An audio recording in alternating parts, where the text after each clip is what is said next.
오늘의 시간에는 은혜 언약 그 17번째 시간으로 내 피로 세우는 내 언약이니 라는 제목을 가지고 본문 말씀인 누가복음 22장 19절로 20절 말씀을 통해서 하나님께서 저와 여러분에게 주시는 말씀 함께 나누도록 하겠습니다.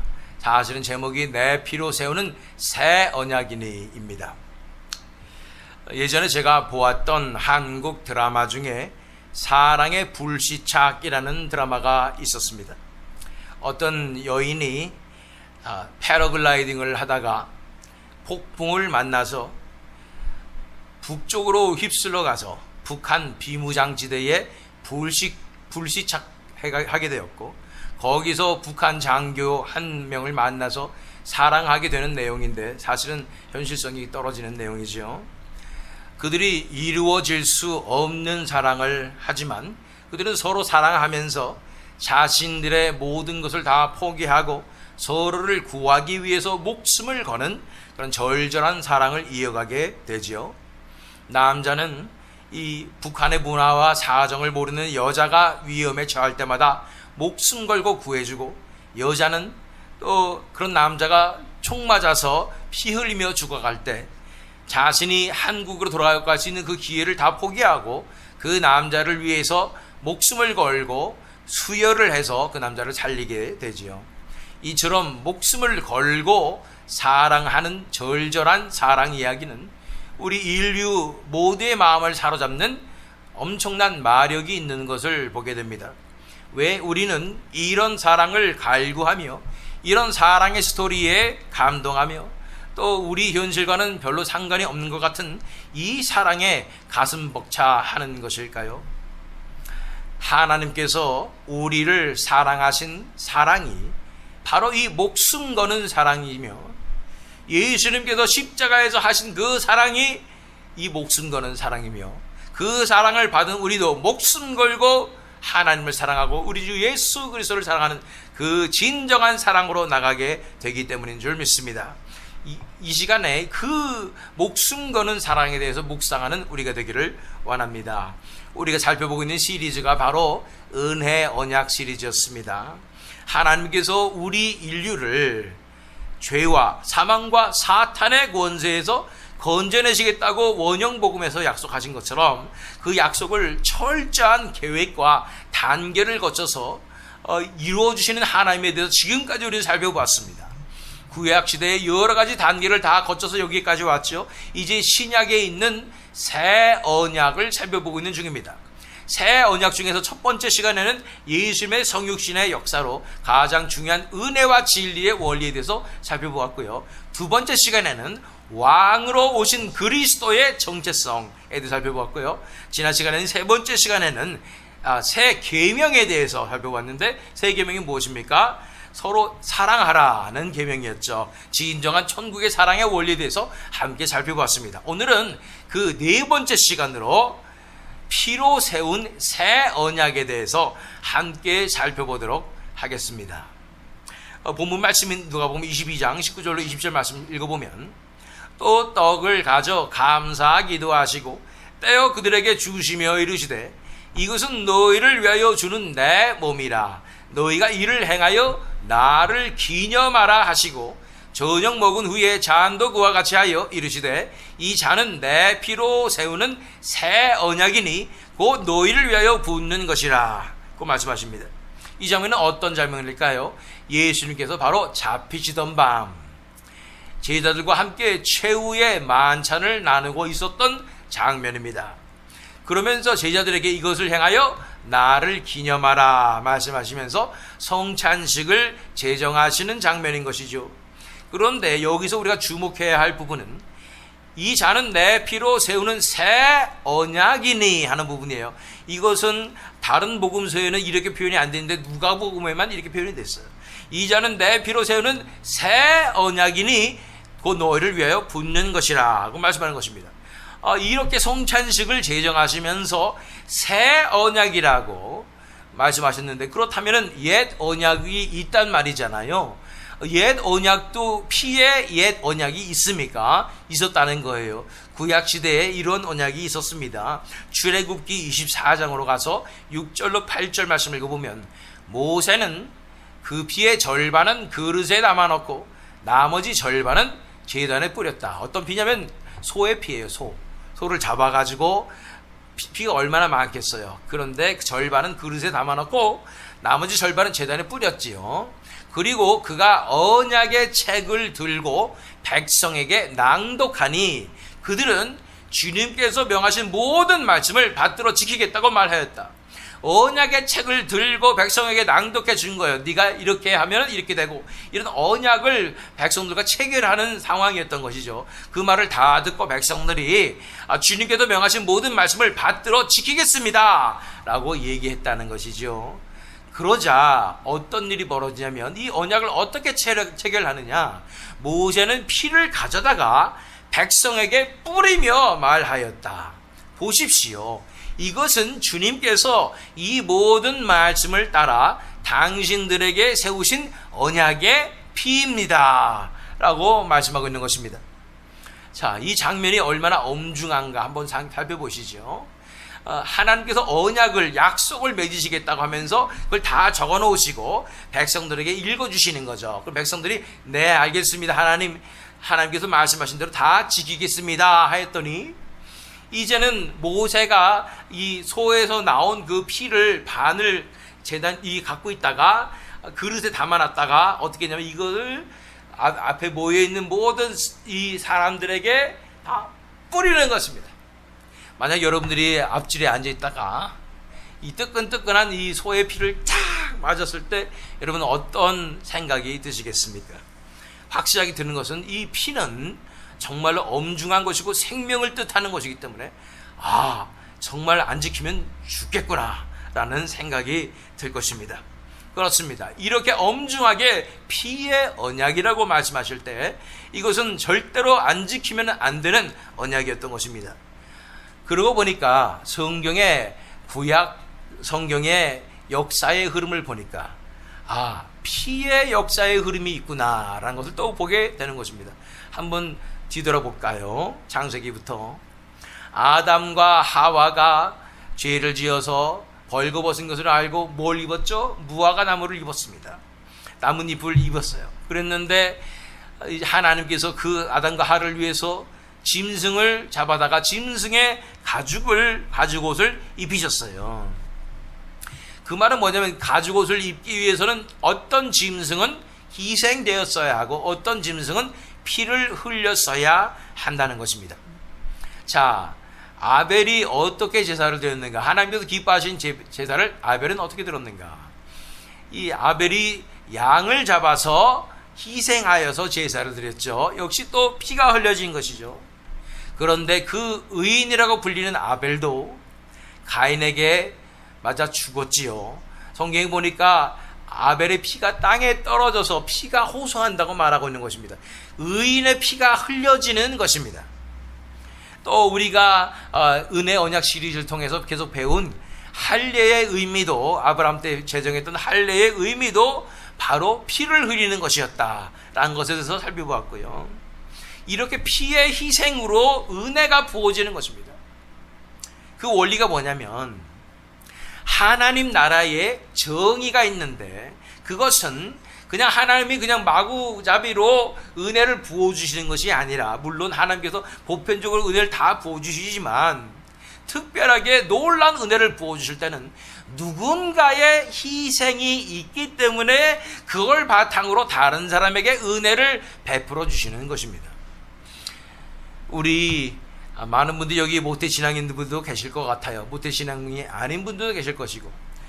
그런데 확실한 건 한 가지 말씀드릴게요. 우리 사랑하는 성도 여러분 한 분 한 분에게는 엄청난 하나님의 은혜가 부어졌기 때문에 이 자리에 있는 것입니다. 그렇기 때문에 하나님을 만나게 되는 것이고 하나님을 구하게 되는 것이고 하나님 앞에 예배드리러 나온 것입니다. 이런 은혜는 아무나한테나 주어지는 거 아닙니다. 특별히 택한 자들에게만 주어지는 놀라운 은혜인 줄 믿습니다. 이런 은혜가 거저 주어졌을까요? 그냥 하나님이 옛다 모르겠다 그냥 선심이다 이렇게 주셨을까요? 아니라는 거예요. 그 누군가는 여러분을 위해서 눈물로 기도하고 누군가는 희생했다는 것입니다. 그러한 누군가가 피를 흘리고 누군가가 희생을 하는 것을 통해서 다른 사람들에게 은혜가 베풀어 주신 것이 하나님 나라의 원리라는 거예요. 누가 희생했을까요? 여러분들을 위해서 여러분 떠올리지 않습니까? 어머니와 또 집안의 어른들과 친구들과 나를 인도했던, 나를 위해서 기도하던 그 사람들이 떠오르지 않습니까? 이렇게 되면은 피의 역사가 이 기독교의 역사가 아닌가라는 생각이 들면서, 그러면 이쯤 되면 기독교는 피의 종교가 아닌가라는 생각이 드는 것이지요. 피의 종교 그러면은 어감이 굉장히 좋지 않습니다. 뭔가 폭력적이고 잔인한 종교가 같이 느껴지지만 사실은 이게 놀라운 은혜입니다. 피의 종교란 말이. 다른 종교에서는 급진적인 그러한 다른 종교에서는 이 피의 종교라고 그러면 다른 사람들의 피를 흘리기 때문에, 죽여버리기 때문에, 잔인하게 없애버리기 때문에 피의 종교라고 불리거나, 또는 자기 스스로를 위해서 고행을 해야 되니까 피를 흘리고 이러는 종교들은 있을지 몰라도, 진정한 기독교는 자기가 피를 흘리는데 그것이 자신을 위해서도 아니요, 남을 피 흘리게 하는 것이 아니라 내가 흘려서 다른 사람을 구원하고 다른 사람에게 은혜를 베풀게 하는 것이 기독교의 피의 역사라는 것입니다. 이것은 하나님부터 그렇게 보여주시고 우리 예수님께서 그렇게 하셨고 앞서간 성도들도 다 그렇게 살아간 것이 바로 이 기독교의 피의 역사인 것입니다. 어쨌든 아까 말씀드린 대로 피의 언약은 맞아보면 알겠지만 지키지 않으면 죽겠구나 하는 것입니다. 그런데 그 언약을 하나님께서부터 먼저 자기 아들의 피를 흘리셔서 지켜내시는 것입니다. 그것이 이 피의 언약이고 하나님의 약속인 것입니다.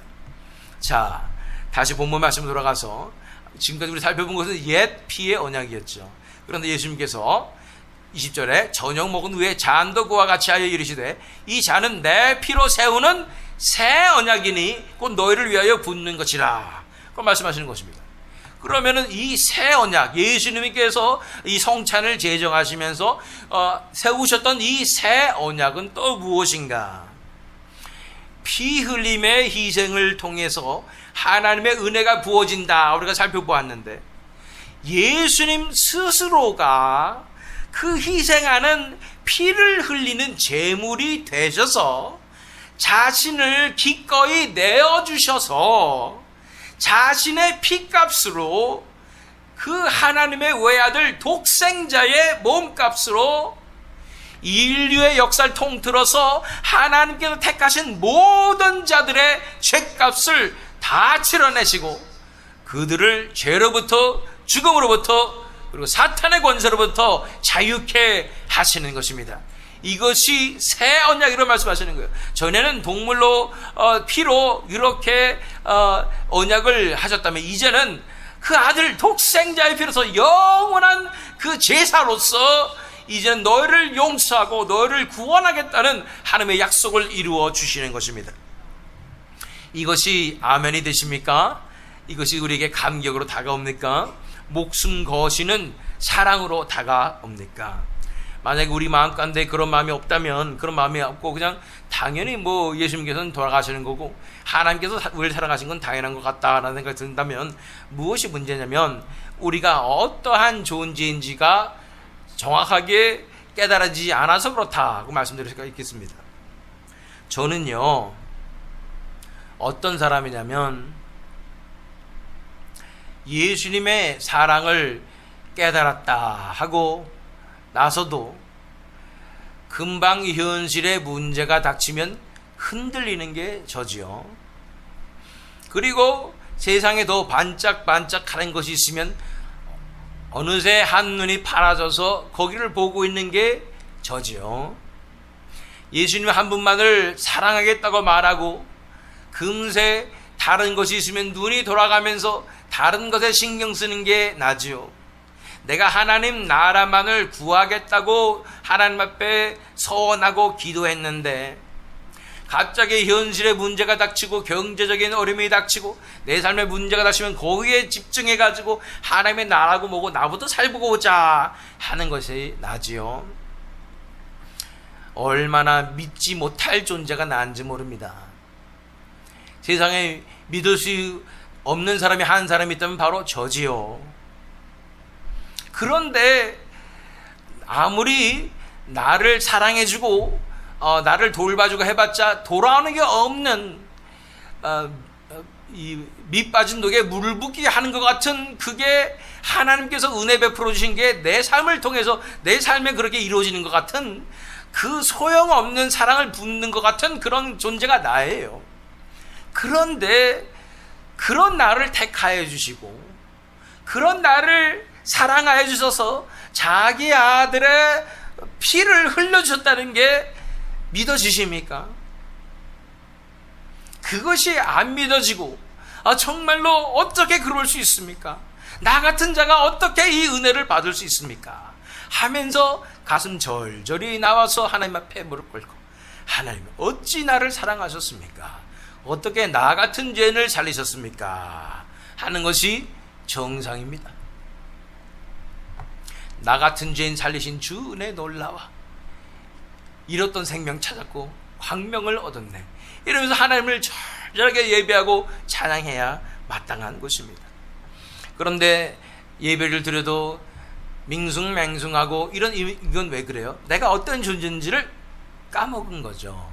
나는 당연히 사랑받을 자격이 있었던 것 같고 그냥 그래가지고 예수님께서 독생자가 피를 흘려주셨다는데 그것이 나한테 아무렇지도 않게 다가온다면 문제가 있는 것이죠. 오늘 이 시간 내가 어떠한 존재인지를 다시 한번 깨닫고, 얼마나 믿지 못할 존재인지, 얼마나 하나님만을 배신하고 그렇게 하나님을 아프게 해드린 존재였는지를 깨닫고, 그런 나를 끝까지 놓지 않으시고 사랑하시는 예수 그리스도의 그 십자가의 피 흘림의 사랑에 대해서 절절히 감사하며 찬양드리며 영광 돌리는 우리가 되기를 원합니다. 예수님께서 오신 것은 그분의 모든 것을 다 나눠주시기 위해서 오셨다는 거예요. 자신의 생명을 다 나눠주시기 위해 오셨다는 것입니다. 보세요. 떡을 가져 감사기도 하시고 떼어 그들에게 주시며 이르시되, 이것은 너희를 위하여 주는 내 몸이라. 이것을 행하여 나를 기념하시고 저녁 먹은 후에 잔도 그와 같이 하여 이르시되, 이 잔은 내 피로 세우는 새 언약이니 곧 너희를 위하여 붓는 것이라. 이렇게 다 내어주신 것입니다. 요한복음 6장 요한복음 6장으로 가겠습니다. 53절 54절 말씀을 보면 예수께서 그들에게 말씀하셨다. 내가 진정으로 너에게 말한다. 너희가 이 인자의 살을 먹지 아니하고 또 이 인자의 피를 마시지 아니하면 너희 속에는 생명이 없다. 내 살을 먹고 내 피를 마시는 사람은 영원한 생명을 가지고 있고 마지막 날에 내가 그를 살릴 것이다. 예수님께서 말씀하셨습니다. 내 살을 먹고 내 피를 마셔라. 그러면 너희가 살 것이다. 한마디로 나는 나의 살과 살점을 뚝뚝 떼서 너에게 먹이는 것이고 내 피를 흘려서 너희를 마시우는 거야 라고 말씀하시는 거예요. 여기서 주목할 것은 예수님은 자신의 피를, 그분의 피를, 당신의 피를 마시도록 나눠주신다고 말씀하시는 것입니다. 왜 이런 표현을 하실까? 이런 예수님께서 내 살을 먹고 내 피를 마셔야 된다 이렇게 말씀하셨기 때문에 이거를 빌미 삼아서 당시의 로마 제국에서는 초대교회 성도들을 핍박할 때 이토록 잔인하고 미개한 종교다, 사람의 살을 뜯어먹고 사람의 피를 마시는 그런 미개한 종교다 이러면서 공격을 했던 것입니다. 말도 안 되는 얘기죠. 예수님의 살을 먹고 피를 마시는 것은 영적인 의미입니다. 예수님께서 자신의 생명을 나눠주시고 또 믿음으로 나오는 자들을 구원하시는 것이지만, 그런데 우리가 왜 예수님께서 피를 마셔라 라고 표현한 것일까? 그것에 대한 깊은 영적 의미가 있지 않을까 살펴볼 필요가 있겠습니다. 제가 서두에 드라마 말씀을 드렸어요. 사랑의 불시착이라는 드라마에서 주인공 여자가 자신 때문에 자신을 살려주느라고 막아서가지고 총을 맞아서 피를 흘려서 죽어가는 그 남자를 위해서 병원에 갔더니 북한에는 뭐 혈액이 없지요. 그러니까 그냥 직접 혈관을 연결해 가지고 사람 대 사람으로 그냥 수혈을 하게 되는데, 더 이상 피를 흘리면 이 여자도 위험한데 괜찮다는 거예요. 나를 위해서 이 사람이 총 맞았는데 나도 죽을 수 있다는 거죠. 그래가지고 목숨을 걸고 수혈하는 그런 장면을 보게 됩니다. 그 결과 그 남자의 혈관에 여자의 피가 흐르게 되고, 그 혈관 안에서 그들은 하나가 되는 것을 보게 됩니다. 이것은 예수님께서 우리에게 나눠주신 그 피, 받아 먹으라고 말하는 그 피가 어떻게 우리 안에 작용하는지를 상상해 보게 하는 것입니다. 우리가 예수님의 피를 받아 마시게 될 때, 영적인 의미죠. 그럴 때 예수님의 피가 우리 혈관에 흘러서 그 피의 생명력으로 우리가 살아나는 것입니다. 우리는 다 불치병을 가지고 살고 있습니다. 그 불치병 이름은 죄라는 불치병이고 죽음이라는 불치병입니다. 이렇게 불치병에 걸려서 서서히 죽어가고 있었던 우리를 예수님께서 자신의 피를 다 쏟아주시고 너희가 받아 마시라고 말씀하시면서 그것을 우리에게 부어주셔서 자신을 온전히 희생하셔서 죽으심으로 자신의 피에 있는 그 신적인 생명력을 우리에게 부어주셔서 우리 안에 우리 혈관 안에 예수 그리스도의 피가 흐르게 되고, 이거 진짜 그렇다는 얘기 아니고 영적인 의미하는 거예요. 우리를 살리셨을 뿐 아니라 우리가 영원히 살 수 있는 영생으로 나아갈 수 있게 된다는 것입니다. 한마디로 우리 안에 그 결과로 우리 혈관에 예수님의 피가 흐르게 되어서 그 예수님의 피의 생명력으로 우리가 구원을 받고 영생을 얻고 살아갈 수 있게 된다는 것입니다. 이러한 관점에서 봤을 때 교회는 예수님의 피를 마신 자들의 모임이다고 할 수 있습니다. 예수님의 피가 우리의 혈관 안에 흐르는 것입니다. 그렇게 보면 우리 교회에 있는 성도들 한 분 한 분은 다 예수님의 피가 흐르는 형제 자매들입니다. 우리는 모두 다른 환경에서 태어났고 다른 성격을 가지고 있고 또 다른 상황에서 우리는 살고 있지만 우리에게 단 하나의 공통점이 있으니, 물론 여기 모신 분들 다 한국 사람이다 이런 공통점이 있겠지만, 그것은 예수님의 피로 수혈받은 사람들, 예수님의 피를 받아 마신 사람들, 우리 혈관에 같은 예수 그리스도의 보혈이 흐른다는 것입니다. 이런 말 기억하시나요? 피는 물보다 진하다. 그래서 가족들은 끈질기도 애끼는 것은 우리가 피가 땡긴다 그러지 않습니까? 그런데 우리 육신의 피보다 더 땡기는 영적인 예수 그리스도의 보혈이, 같은 보혈이 우리 안에 다 흐르고 있다는 거예요. 영적인 혈관 안에 흐르고 있다는 것입니다. 이런 의미에서 봤을 때 우리는 진정한 가족이며 형제와 자매입니다. 같은 피로 나눈, 한 피로 나눈 형제요 자매인 것입니다. 그렇게 예수님께서 말씀을 선포하시는데, 예수님의 육적인 형제들과 또 어머니가 찾아왔을 때 사람들이 저기 형제들과 어머니가 왔어요 그랬더니, 누가 내 형제고 어머니입니까? 하나님의 뜻대로 순종하는 여러분들이 바로 내 형제고 자매고 어머니입니다 라고 말씀하신 것처럼, 예수 그리스도의 피를, 같은 피를 받아 마시고 우리 안에, 우리 혈관, 영적인 혈관 안에 예수 그리스도의 같은 피가 흐르고 있기 때문에 우리는 혈연으로 맺어진 가족입니다. 한번 우리 옆에 있는 형제 자매들을 한번 돌아보십시오. 정말로 우리 형제입니까? 우리 자매입니까? 그 안에 예수 그리스도의 피가 흐르는 것이 보이십니까?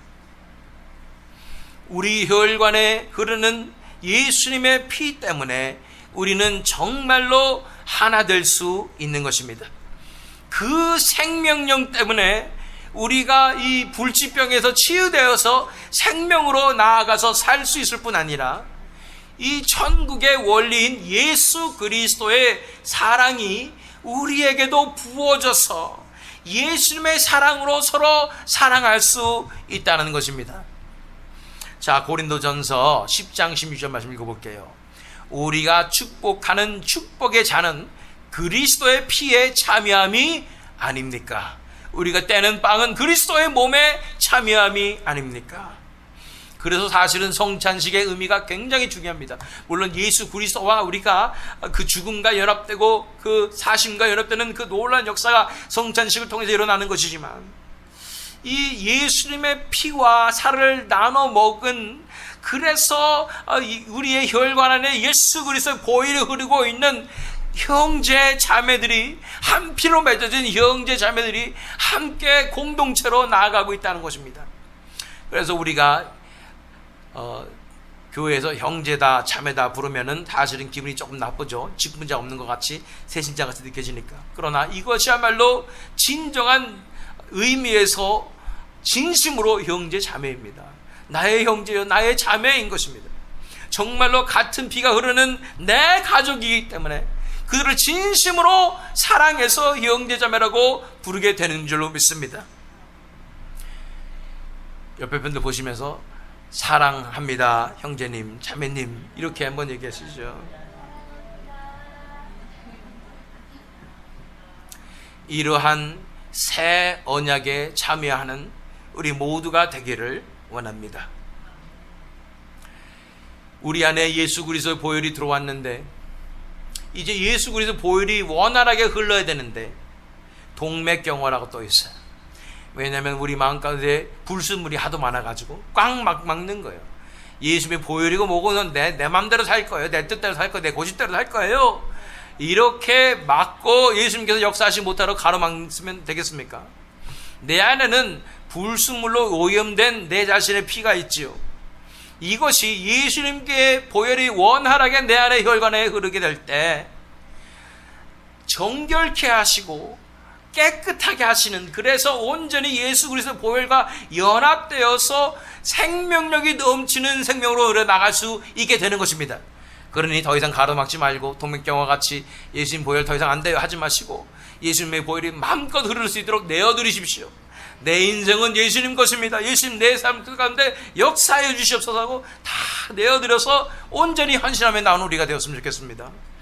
우리 안에 들어온 예수님의 보혈은 결코 정체되어 있거나 점점 소멸되는 것이 아니라 그 생명력으로 우리 안에 있는 불순물 같은 우리 자신의 피를 정화시키시고 온전히 예수님의 보혈과 연합되어져서 하나 되어서 이제 그 생명력이 우리 영적 혈관에 가득 차게 하시는 그 역사를 지금 구원으로 이루어 주시는 거예요. 성화의 구원으로 우리 삶 가운데 이루어 주시는 것입니다.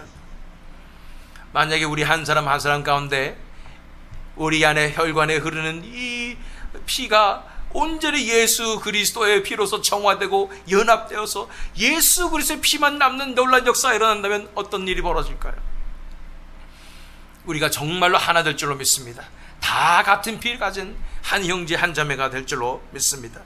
이렇게 우리 자신을 온전히 내어드릴 때, 그래서 우리 안에 오직 예수 그리스도의 피만, 그 보혈만 흐르게 될 때 우리는 그 예수님의 보혈로 진정으로 하나 되는 교회로 나아가게 될 줄로 믿습니다. 마지막으로 요한복음 13장 34절로 35절 말씀 읽겠습니다. 지난 시간에 살펴본 말씀이에요. 이제 나는 너에게 새 계명을 준다. 서로 사랑하여라. 내가 너희를 사랑한 것 같이 너희도 서로 사랑하여라. 너희가 서로 사랑하면 모든 사람이 그것으로서 너희가 내 제자인 줄을 알게 될 것이다.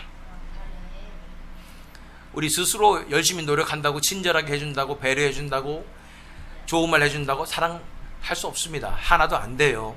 겉으로만 사랑한다고 말한다고 해서 무슨 진심이 느껴지겠습니까? 다 알잖아요. 우리 인생 이렇게 살았는데 다 뻔히 보이지요. 그러나 우리 안에 다 같은 보혈이 흐르게 될 때에, 우리 영적 혈관 안에 예수 그리스도 보혈이 가득 차게 될 때 그 안에 있는 생명력과 사랑이 흘러 넘쳐서 우리가 그 보혈로 하나 되어서 하나님 나라의 진정한 사랑과 하나님의 하나됨의 역사가 우리 교회 가운데 흘러 넘치게 될 줄로 믿습니다. 이것을 보면서 세상 사람들이 알게 될 거예요. 아, 정말 이것이 진짜구나 하는 것을 알게 될 것이고, 이들이 바로 예수 그리스도의 제자들이구나 하는 것을 알게 될 것입니다. 이렇게 다 내어드려서 예수 그리스도의 보혈이 내 혈관 안에 충만하게 거함으로 예수 그리스도의 보혈의 권능과 능력과 생명력을 드러내므로 온 땅 가운데 하나님 나라의 영광과 그 빛을 비추는 그 삶으로 나아가시는 저와 여러분 되시기를, 또한 이 새위등 장로교회 되기를 예수 그리스도의 이름으로 축원합니다.